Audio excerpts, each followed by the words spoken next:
नमस्कार साथियों। बिहार में जो Urmila international service private limited के माध्यम से जो हॉस्पिटल में डाटा एंट्री ऑपरेटर सेवा दे रहे होंगे, जो स्वास्थ्य विभाग और उर्मिला इंटरनेशनल के बीच जो एग्रीमेंट बनती है, तो इसके बारे में समझ लीजिए। 3 साल आपके ज्वाइनिंग लेटर पे लिखा हुआ रहता है। तो 3 साल के बाद कितने दिन और फिर जो है रिन्यूअल करेगी, ये राज्य स्वास्थ्य समिति और उर्मिला इंटरनेशनल के साथ एक एग्रीमेंट है। और इसी प्रकार से हर एजेंसी का जो है एग्रीमेंट बनती है। तो इस प्रकार से जो एग्रीमेंट बनाए हैं स्वास्थ्य विभाग उर्मिला इंटरनेशनल के साथ, तो स्वास्थ्य विभाग कितने दिन कर्मचारियों को काम पे रखेंगे, ये चीज़ समझिएगा। 2024 में भी 3000 से अधिक पदों पे जो है बहाली कंप्लीट कराई गई है और आगामी फिर से जो है बहाली आने वाली है। कितना रुपया आपको सर्विस चार्ज के रूप में काट ली जाती है और कितना रुपया दी जाती है, वो तमाम तरह की बातें यहाँ पे लिखी गई है। अगर आप इस एग्रीमेंट को अच्छे से समझ जाते हैं तो आप पूरा स्ट्रक्चर समझ जाएंगे कि उर्मिला और राज्य स्वास्थ्य समिति के बीच में किस प्रकार से बहाली होती है और लगातार जो है 2008 से सेवा दे रही है। तो किस प्रकार से इन सब का रिन्यूअल होती है, कितना चार्ज देना पड़ता है रिन्यूअल के लिए, ये सारी जानकारी आपको इस वीडियो में मिलेंगे। तो ध्यानपूर्वक इस वीडियो को देखेंगे। टोटल 24 पेज का है और बारीकी से हर पेज को हम यहाँ पे एक्सप्लेन करेंगे। सबसे पहला पेज जो है इस प्रकार से कॉन्ट्रैक्ट एग्रीमेंट, और ये एग्रीमेंट यहाँ पे आप साफ देख लीजिएगा। तो 27 फरवरी 2024 का ये एग्रीमेंट है, ठीक है। नीचे यहाँ पे आएंगे तो देखिए इस साइड है राज्य स्वास्थ्य समिति और इस साइड है उर्मिला इंटरनेशनल। दोनों का जो है एग्रीमेंट को लेकर सिग्नेचर किया हुआ है। और नीचे आएंगे तो राज्य स्वास्थ्य समिति है और जो टेंडर एग्रीमेंट बना है उर्मिला के साथ, ये इस प्रकार से है। बाकी नीचे आ जाएंगे जो 2024 में बहाली कंप्लीट कराए हैं, तो इस प्रकार से सभी जिलों का यहाँ पे पोस्टिंग दिया है, कौन सा जिला में कितना अभी कार्यरत है। तो टोटल मिलाकर यहाँ पे देखेंगे तो 3772 2024 में जो बहाली कंप्लीट कराई गई है, 3772 छात्रों का जो है इस प्रकार से एग्रीमेंट बना हुआ है, ठीक है। तो ये चीज़ समझ लीजिएगा आगामी, क्योंकि ये 27 फरवरी 2024 का ही एग्रीमेंट है। तो इस अनुसार से 3 साल जो पूरेंगे वो 27 में पूरने वाली है। तो 27 के बाद फिर क्या रिन्यूअल होगी या नहीं, ये चीज़ समझ लीजिएगा। बाकी आउटसोर्सिंग के माध्यम से आरक्षण प्रदान करने को लेकर यहाँ पे जानकारी दी गई है। तो ये सभी एग्रीमेंट में दिया हुआ है। चलिए सबसे पहला जो पेज है इसके बारे में समझ लेते हैं कि पहला पेज क्या कहती है। इसमें हर चीज़ आपको हम नहीं दिखा देंगे, कुछ चीज़ें हैं जो उसको हम ब्लर करके रखे हुए हैं। आप इसे पढ़ना चाहेंगे डिटेल से तो आप टेलीग्राम से डाउनलोड कर लीजिएगा और वहाँ से जो है पूरा विस्तृत जानकारी इसके बारे में ले सकते हैं, ठीक है। पहला पक्ष है स्टेट हेल्थ सोसाइटी बिहार और दूसरा पक्ष है Urmila international service private limited. Agreement जो है 27 फरवरी 2024 को किया गया है और एजेंसी को इस एग्रीमेंट के अनुसार जो है एसएचबी के डाटा मैनेजमेंट डीएमयू से संबंधित सेवाएं देनी है, ठीक है। ये पहला पेज है।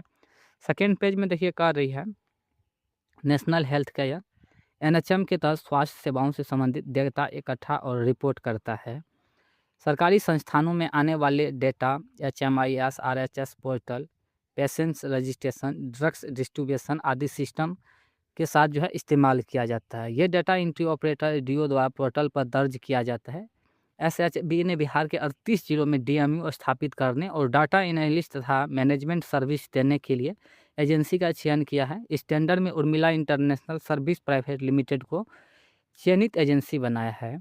एजेंसी ने 30 लाख की परफॉर्मेंस सिक्योरिटी भी जमा की है। मतलब राज्य स्वास्थ्य समिति को जो है ये एग्रीमेंट जो बनाए है उर्मिला, तो सिक्योरिटी मनी के रूप में जो है 30 लाख रुपया जो है उर्मिला इंटरनेशनल राज्य स्वास्थ्य समिति को दिए हैं कि भविष्य में किसी प्रकार की अगर कोई समस्या होगी तो ये सिक्योरिटी मनी जो है ली जाती है एग्रीमेंट में।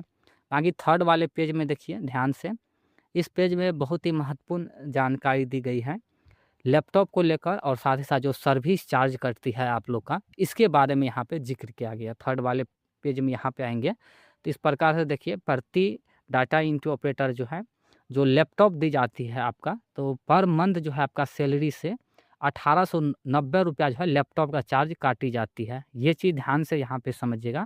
जो आप लोग को लैपटॉप प्रिंटर मंथरा देता है, तो लैपटॉप और कंप्यूटर जो होता है उसका चार्ज जो है पर मंथ 1890 रुपया, और जो सर्विस चार्ज जिसे हम GST कहते हैं वो 1170 रुपया। तो इस प्रकार से कुल मिलाकर ₹3060 जो है प्रति DMU यानी प्रति माह जो है काटी जाती है।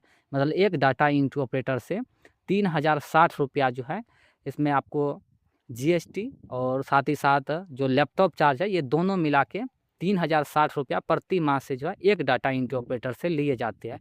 बाकी कुल सैलरी आपको कितना दी जाती है, इसके लेकर आपको ना ही उर्मिला आपको सैलरी स्लिप प्रोवाइड करवाएंगे, ना ही स्ट्रक्चर प्रोवाइड करवाएंगे। ये चीज़ आप मेंशन किया हुआ है एग्रीमेंट में कि हम प्रति डाटा एंट्री ऑपरेटर से पर मंथ जो है, जब तक आप रहेंगे इस सेवा काल में, तब तक जो है आपको ₹3060 प्रति महीने काटे जाएंगे।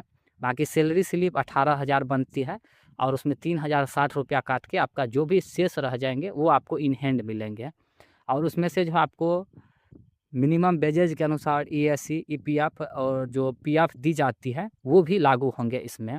ये कंपनी खुद PF जो भी होगा उसका 12% आप निकाल लीजिएगा। जितना सैलरी बनती है, वो जो भी PF होगा वो सभी 12% बिहार सरकार की और 12 सरकार केंद्र सरकार, 18% जो GST बनता है, वो सॉरी जो PF बनती है वो आपको जमा करेंगे, वो PF मिलती है, ठीक है? तो ये चीज़ क्लियर रखिएगा। बाकी यहाँ पे थर्ड वाले पेज में आएंगे तो इसके लेकर ध्यान से दी गई है, जो कॉन्ट्रैक्ट अवधि है आप लोग का, ये कितने दिन रहेगा, ये चीज़ समझ लीजिएगा। इसे ज़रूरत, संसाधन और फंड और काम संतोषजनक पाए जाने पर 2 वर्ष या उससे अधिक बढ़ाया जा सकता है। देखिए, आप लोग का जो एग्रीमेंट में रहता है, जो ऑफिशियल ज्वाइनिंग लेटर दी जाती है, तो 3 साल रहता है, ठीक है? कॉन्ट्रैक्ट अवधि जो है 3 साल शुरुआत में रहती है। और इसमें ये भी जानकारी दी गई है, अगर ज़रूरत, संसाधन और फंड और काम संतोषजनक पाए जाते हैं, तो 2 वर्ष या उससे अधिक बढ़ाए जाते हैं। हालाँकि अभी 2008 से काम कर रहा है, तो अभी तक किसी को नहीं हटाया है, ठीक है? तो 2008 से सेवा दे रही है, इसमें साफ ये कही जा रही है, 3 वर्ष का आपका शुरुआती में टेंडर रहेगा और 3 वर्ष के बाद 2 वर्ष या उससे अधिक बढ़ाए जाएँगे। तो ये चीज़ मेंशन है, ठीक है? और आगे देखिए जानकारी दी गई है, एजेंसी को एग्रीमेंट पर हस्ताक्षर होने के बाद 45 दिनों के अंदर सभी 38 जिलों में निर्धारित जगहों पर DMU और DO उपलब्ध कराने थे। अगर समय पर सेवा शुरू नहीं होती है तो ₹500 प्रति दिन DMU की पेसेंट्री का प्रावधान है। अगर एजेंसी 90 दिन से ज़्यादा समय तक सेवा शुरू नहीं करती है तो कॉन्ट्रैक्ट समाप्त किया जा सकता है। ये जानकारी दी गई है। जो एग्रीमेंट बनाए थे तो 45 दिन के अंदर सभी 48 जिलों में जो है ये डाटा एंट्री ऑपरेटर यानी मानव बल उपलब्ध कराने के लिए कही जाती है। अगर 90 दिन तक नहीं उपलब्ध करवाती है तो उस सभी का जो है एग्रीमेंट समाप्त हो जाती है।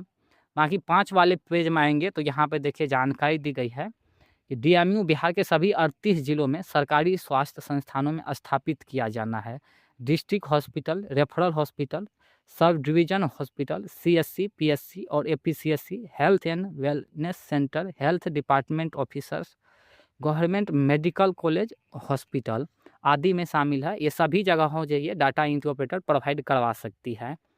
तो ये जानकारी दी गई है। एक DMU में यानी higher skill data entry operator, आप जब कंपनी में सर्विस देंगे तो आपको क्या सब दी जाएगी, ये यहाँ पे जानकारी दी गई है। एक लैपटॉप दी जाएगी, UPSC दी जाएगी, वेब कैमरा दी जाएगी, UID सर्टिफिकेट, बायोमेट्रिक डिवाइस दी जाएगी, लेजर प्रिंटर, स्कैनर और साथ ही साथ 2 MBPS इंटरनेट दी जाएगी। तो इतना सुविधा यानी टोटल 7 प्रकार की जो आपको सुविधा प्रदान करेंगे, ठीक है? और ये जानकारी दी गई है, DMU की संख्या अस्थायी फिक्स नहीं है। SSBDS ज़रूरत के अनुसार संख्या बढ़ाया या घटाया जा सकता है तथा DMU को दूसरी जगह भी स्थानांतरित की जा सकती है। मतलब आप समय-समय पर स्थानांतरण चाहते हैं तो वो भी पॉसिबल है और समय-समय आपको स्थानांतरण करेंगे, ठीक है? ये भी आप क्लियर रखिएगा। ज़रूरत पड़ने पर DO का इवनिंग या नाइट शिफ्ट में भी क्या काम लिया जा सकता है। अगर ज़रूरत पड़ेगा तो इवनिंग या नाइट में भी ले सकता है काम। हालाँकि अभी तक तो ऐसा देखने को नहीं मिला है, लेकिन अगर ज़रूरत पड़ेगा तो इस हिसाब से एग्रीमेंट बनाई है। ऐसे मामले में minimum wages, higher skill, EPF, ESC आदि देय होंगे। अगर नाइट ड्यूटी अलग से कोई काम करवाते हैं, इसके लेकर मिनिमम वेज जो होंगे उसके अनुसार से आपको सैलरी घंटे के अनुसार पे की जाएगी।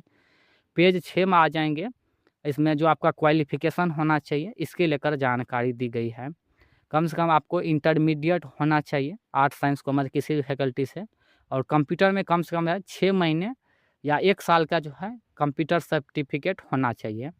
और हिंदी और अंग्रेजी में कम से कम 1 वर्ष का कंप्यूटर टाइपिंग का अनुभव होना चाहिए, इतना समझ लीजिए। कंप्यूटर में नॉलेज होना चाहिए और टाइपिंग जो है 15-20 का आना चाहिए। हालाँकि यहाँ पे मेंशन नहीं किया, लेकिन ये साफ क्लियर क्या हुआ है कि इंग्लिश और हिंदी में कम से कम 1 वर्ष का अनुभव होना चाहिए। माइक्रोसॉफ्ट एक्सेल, पावर पॉइंट जो है उस प्रकार से यहाँ पे जानकारी दी गई है। हालाँकि जो हॉस्पिटल का काम है वो मोबाइल पर ही ज़्यादातर होती है, आभा ऐप के माध्यम से। तो ज़्यादातर माइक्रोसॉफ्ट, एमएस एक्सेल इन सब का ज़रूरत नहीं पड़ती है। कंप्यूटर की न्यूनतम व्यवस्था जो है ये सभी जानकारी दी गई है। कंप्यूटर जो आपको देंगे तो कितना हाई क्वालिटी का देंगे ये जानकारी दी गई है, क्योंकि आपका सर्विस चार्ज जो लेती है 1800 रुपया पर मंथ। तो इस हिसाब से देखिए, इंटेल का i5 दिए जाएंगे आपको और 512 GB SSD लगा रहेगा, 8 GB रैम रहेगा और यूपीएससी विंडोज़ 10 रहेगा उसमें, MS ऑफिस 2010 या उससे ऊपर का web camera UID certificate, certified biometric device. Agency को प्रत्येक जिले में रिलेशनशिप मैनेजर भी नियुक्त करना है। अगर कोई डीओ काम के लिए उपयुक्त नहीं हो तो एसएचबी की सूचना एजेंसी को 7 दिनों के अंदर बदलना होगा। डीओ छुट्टी पर हो तो एजेंसी को बिना देरी के रिप्लेसमेंट डीओ देना होगा। कहने का मतलब ये जानकारी दी गई है कि डीओ लंबे समय तक अगर अनुपस्थित रहना चाहते हैं शादी ब्याह के लिए, तो उसके जगह पे जो है उर्मिला दूसरा जो है देंगे तत्काल प्रभाव से। ये प्रावधान किया गया। अगर आप महीने 2 महीना अगर लीव लेना चाहते हैं तो आपके जगह पे जो है कंपनी, आप सूचना देंगे, कंपनी उसके जगह पे फिर नया नियुक्त करेंगे तत्काल प्रभाव से। ऐसा नहीं है कि परमानेंटली है। तो ये चीज़ जानकारी दी गई है, क्योंकि काम बाधित होंगे, इसके लेकर यहाँ पे जानकारी दी गई है। डीओ को नियुक्ति के समय, रिप्लेसमेंट के समय 1 दिन का कार्य, 1 दिन का अनिवार्य ओरिएंट ट्रेनिंग दिया जाना है। मतलब जानकारी दी गई है 7 वाले पॉइंट में कि आप डीओ में काम करने जाएंगे तो कम से कम 1 दिन का ट्रेनिंग देना ही होगा, कैसे क्या करना है। ठीक है, ये चीज़ ध्यान में रखिएगा। बाकी डीओ को विभिन्न संस्थानों में मिलने वाले रिपोर्टिंग फॉर्म, रजिस्टर प्राप्त करने और उनका रिकॉर्ड रखना। डीओ का जब काम होगा हॉस्पिटल में, जो आपका काम दिए जाएंगे, ये चीज़ महत्वपूर्ण यहाँ पे समझिएगा। आप हॉस्पिटल में नियुक्त होंगे तो हालांकि ओपीडी का ये बहाली है, लेकिन आप जो योगदान देने जाएंगे जिला से, जिला में टैपिंग होता है और वहाँ से जो योगदान देने जाएंगे तो वहीं से तय होंगे कि आप कौन कौन सा काम करेंगे। और हॉस्पिटल में इतने प्रकार का काम होता है तो कोई भी काम आपको दे सकती है। सबसे पहला यहाँ पे समझिएगा, एनएचएम के हेल्थ प्रोग्राम का डेली या वीकली या मंथली डाटा तैयार करना, हेल्थ डिपार्टमेंट डीएचएस के कार्यक्रमों को रिपोर्ट तैयार करना, एचएमआईएस, आरसीएस पोर्टल आदि पर डाटा एंट्री, पेशेंट रजिस्ट्रेशन जो टोकन बनाई जाती है वो चीज़, ड्रग्स डिस्ट्रीब्यूशन जो दवाई वितरण होती है, stock inventory, HMIS, RCS portal, hospital management system, भाविया ऐप जो होती है, मेडिकल पर्सनल की attendance, rural health statics, RCS web portal, MCTS के डाटा एंट्री ऑपरेटर आदि इतने काम जो है हॉस्पिटल में होती है। तो ये सब काम आपको करना होगा। ठीक है, आगे 8 वाले पॉइंट को ध्यान से यहाँ पे समझिएगा। डीओ को आवश्यकता के अनुसार रिपोर्ट तैयार करनी है, ईमेल लेटर भेजना, प्राप्त करना, हिंदी और अंग्रेजी में डाटा रिपोर्ट बनाना, अधिक द्वारा दिया गया अन्य संबंधित काम करना होगा।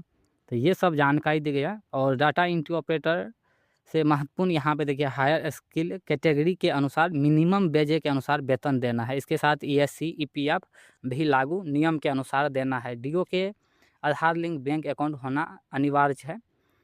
और यहाँ पे जानकारी दी गई है, एसएसबी के एजेंसी को पैसा मिलने के बाद एजेंसी को 3 वर्किंग डेज के अंदर डीओ का वेतन जारी करना होगा। कहने का मतलब, राज्य स्वास्थ्य समिति से जैसे ही पेमेंट मिल जाती है उर्मिला को, तो 3 दिन के अंदर जो है कर्मचारियों को पेमेंट करना होगा। बाकी 9 वाले पॉइंट यहाँ पे ध्यान से समझिएगा। सर्विस प्रोवाइडर एजेंसी की है, उपकरणों के मेंटेन, जैसे आपका जो भी कंप्यूटर, लैपटॉप, प्रिंटर दिया है, अगर वो ख़राब हो जाती है तो उसका जो सर्विस है वो उर्मिला ही करवाएंगे। ठीक है, और साथ ही साथ डीओ के हर महीने वैलिडेट डाटा की हार्ड कॉपी और सॉफ्ट कॉपी संबंधित अधिकारी को देनी है। और नीचे आ जाएंगे तो और भी जानकारी दी गई है। हालांकि 10 वाले पॉइंट को यहाँ पे देखिए, जो महत्वपूर्ण चीज़ है उसके लेकर हम अब बात करेंगे, वो काफ़ी लंबा वीडियो हो गया। देखिए, जानकारी दी गई है, बिहार सरकार के रिजर्वेशन पॉलिसी का पालन करना भी अनिवार्य है। और यहाँ पे जानकारी दी गई, 45 दिनों में पूरा स्टाफ और इक्वायरमेंट उपलब्ध नहीं कराया गया तो 500 प्रति दिन डीएमयू की होगी। डीओ बदलने में 7 दिन से ज़्यादा देरी में 500 रुपया, ये सब जानकारी दी गई है। और साथ ही साथ डीओ के छोड़ने या रिटायरमेंट के बाद खाली पद 7 दिन में नहीं भरा तो 500 रुपया प्रति महीना दी जाएगी। ये सब जानकारी दी गई है। बाकी और भी 11 वाले पॉइंट में आएंगे। अगर ख़राब आईटी रिक्वायरमेंट या रिप्लेसमेंट या अनुरोध के 3 दिन के अंदर ठीक नहीं किया गया तो 100 रुपया प्रति दिन चार्ज देना होगा। मतलब जो भी आपको लैपटॉप, प्रिंटर दी गई है वो रिफ्रेश हो या मेंटेन जो भी है, अगर वो 3 दिन के अंदर नहीं होती है आपके शिकायत के बाद, तो 100 रुपया जो है प्रतिदिन का चार्ज देना होगा, ये उर्मिला इंटरनेशनल को। ये भी जानकारी दी गई है।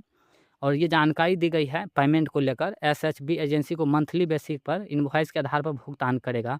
ये तो जानकारी दी गई है स्वास्थ्य विभाग, इनवॉइस के आधार पे उर्मिला जो है भुगतान करेंगे, लेकिन ये इनवॉइस जो है बेल्ट्रॉन प्रोवाइड नहीं करवाती है। आखिर इसमें क्या लोचा है, ये उर्मिला ही जाने। बाकी देखिए आगे जानकारी दी गई है, एजेंसी को अगले महीने की 5 तारीख तक इनवॉइस जमा करना होगा। डीओ का रिक्वायरमेंट्स आधार लिंक बैंक अकाउंट में आरटीजीएस आदि के माध्यम से किया जाना है। टीडीएस और अन्य स्टेटरी रजिस्ट्रेशन लागू होंगे। कॉन्ट्रैक्ट की फाइनेंशियल रेट पूरी अवधि के लिए समान रहेगी। पेज 12 में आ जाएंगे तो यहाँ पे जानकारी दी गई है, फोर्स मेजर्स में ऐसी असाधारण प्रविष्टियाँ शामिल है जिन पर पार्टी का नियंत्रण नहीं है, जैसे reward civil disturber fire expression. मतलब ये जानकारी दी गई है, आप काम जो करेंगे तो एजेंसी में इसमें कोई जिम्मेदारी नहीं होगी। जैसे यहाँ पे फायर यानी आग लग गया, एक्सपेंशन या स्टोर फ्लड इम्प्रेशन टेरेशन स्ट्राइक लॉकडाउन आदि बहुत सारे ऐसे जानकारी दी गई है। अगर इस प्रकार से समस्या आती है तो इतना समझ लीजिए आपको सिक्योरिटी पर्पस के लिए कुछ भी नहीं सोचती है उर्मिला। बाकी आगे आ जाएंगे यहाँ पे सब कॉन्ट्रैक्ट, एजेंसी अपना कॉन्ट्रैक्ट किसी दूसरे को सब कॉन्ट्रैक्ट नहीं कर सकती है। ये भी जानकारी दी गई है कि उर्मिला इंटरनेशनल जो है किसी कारण जो है किसी दूसरे के साथ जो है इस बीच में कॉन्ट्रैक्ट नहीं कर सकती। ऐसा करने पर कॉन्ट्रैक्ट समाप्त किया जा सकता है। हालांकि आईटी रिक्वायरमेंट के एनुअल मेंटेनेंस कॉन्ट्रैक्ट एम्स को एसएसबी की अनुमति से दूसरी एजेंसी को दिया जा सकता है, लेकिन उनकी जिम्मेवारी मुख्य सर्विस प्रोवाइडर की ही रहेगी। पेज 13 में कॉन्ट्रैक्ट समाप्त करने का नियम। देखिए अगर आपका सेवा समाप्ति होती है तो किस कारण से होती है, यहाँ पे देखिए सबसे पहला फ्रॉड करती है या गलत जानकारी देती है या तथ्य छुपाती है, तो इस स्थिति में जो है आपको नोटिस दे करके जो है कॉन्ट्रैक्ट समाप्त कर दी जाती है। और 30 दिन के अंदर जो आपके जगह पे जो है कोई दूसरे तीसरे को बैठाए जाएंगे। 14 वाले पॉइंट में ये कह रही है कि ऐसी गतिविधि पाए जाने पर एजेंसी को एसएसबी के टेंडर में 2 वर्ष तक भाग लेने से अयोग्य किया जा सकता है। ये भी जानकारी दी गई है। एजेंसी और उसके ऑफिस एम्प्लॉय को उच्च स्तर की एथनिक का पालन करना होगा। फ्रॉड कॉर्पोरेशन या अन्य तरह के जो भी जानकारी है, अगर ये सब होती है तो एजेंसी आपके साथ साथ एजेंसी को भी बैन कर देंगे। तो ये जानकारी दी गई है। और एजेंसी एसएसबी डाटा कॉन्फिडेंशियल रखना होगा और किसी दूसरे तीसरे व्यक्ति को नहीं देना होगा। IT machinery requirement man power insurance को लेकर जानकारी दी गई है। पेज 15 में आएंगे तो एजेंसी को अपने काम के कारण होने वाले इंटेलिजेंस प्रोप्राइटर राइट के दावों से एसएसबी को सुरक्षित रखना होगा। यही सब जानकारी दी गई। अगर समाधान नहीं होता तो मामला पटना के समक्ष न्यायालय अधिकार में होगा। 16 वाले पॉइंट में जानकारी दी गई, जरूरत पड़ने पर थर्ड पार्टी एसेसमेंट करा सकता है भारत कानूनों के अनुसार। और भी नीचे आ जाएंगे, जो महत्वपूर्ण चीज़ है उसके लेकर हम जानकारी देंगे। और ये जानकारी दी गई है फर्स्ट पार्टी का जो ये एग्रीमेंट बना है state health society Bihar SHSB और सेकेंड पार्टी है MS उर्मिला इंटरनेशनल। और ये एग्रीमेंट जो है 17/2/2024 को ही बना था। 18 वाले पॉइंट में जानकारी दी गई है, ये प्रति डाटा एंट्री ऑपरेटर से जो है 3660 रुपया प्रति माह ली जाएगी, जिसमें लैपटॉप और सर्विस चार्ज टोटल जो है 3060 रुपया हो गया। तो इस प्रकार से जानकारी दी गई है। और 30 लाख रुपया जो है उर्मिला इसको दिए है, ये प्रकार की जानकारी दी गई। और हर जिला का जो इस प्रकार से स्ट्रक्चर दिया है, टोटल जो 3772 DMU की सेवा उपलब्ध करवाए थे उसका ये एग्रीमेंट है। बाकी आप लोग का जो है आगामी एग्रीमेंट 2027 में पूरने वाले हैं 3 साल, उसके बाद जो फिर से रिन्यूअल किया जाएगा 2 साल, और ज़रूरत पड़ने पर लगातार ऐसे ही आपका रिन्यूअल होते रहेगी। बाकी और डार्क में जानना चाहते हैं तो एक वीडियो है, उसको लेकर हम अपलोड करेंगे तो आपको जानकारी देंगे रिन्यूअल जो होती है तो किस प्रकार से रिन्यूअल होती है और कितना चार्ज देना होता है। इसके लेकर जो है वीडियो बना हुआ है, अगर आप कमेंट कीजिएगा तो वो वीडियो भी हम अपलोड कर देंगे। तो और भी आपको जानकारी मिल जाएंगे कि फिर से जो 3 साल के बाद रिन्यूअल होती है तो नया लैपटॉप प्रिंटर देती है तो उसमें और कितना रुपया चार्ज देना होता है। और अगर किसी प्रकार का कोई समस्या होगा तो कमेंट कर लीजिए। आगामी फिर से बहाली आने वाली है, अगर आप लोग इच्छुक है तो फिर से आप नया बहाली में भाग लेंगे। बहुत जल्द बहाली आने वाली है, आपको समय जो है जानकारी उपलब्ध करवा देंगे। अगर पहली बार विजिट की है तो चैनल पे बने रहिए संबंधित जानकारी के अनुसार। बाकी और किसी प्रकार का कोई कन्फ्यूजन होगा इसके लेकर आप कमेंट अवश्य कीजिएगा। धन्यवाद।